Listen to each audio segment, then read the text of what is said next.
Des acclamations ont rempli le quartier de Marcelo Gomes da Silva lorsqu'il est rentré chez lui en serrant son frère et sa sœur dans ses bras. C'est cool, mec.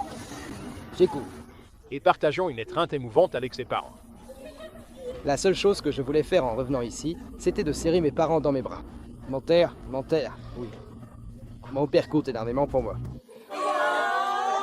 Les aînés qui se sont mobilisés pour sa libération étaient aussi là, soulagés de voir leur ami de retour à Milford.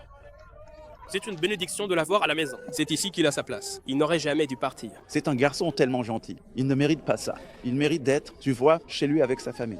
Ce retour chargé d'émotions survient après qu'un juge a libéré le jeune homme de 18 ans sous caution de 2000 $, et tout ce qu'il voulait en rentrant, c'était prendre une douche. C'était bien. Bonne douche, ouais. Ça faisait 6 jours. L'adolescent était en détention depuis samedi, quand Liceo l'a arrêté dans la voiture de son père parce qu'il était sans papier.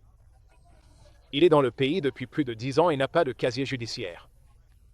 Les autorités de l'immigration disent qu'elles cherchaient son père à cause d'accusations de conduite dangereuse. Je me sens tellement heureux. Je me sens heureux maintenant.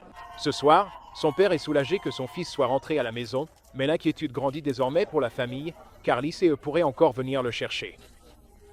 C'est comme s'il était lui-même en prison maintenant, et Dieu merci, c'est dans sa propre maison.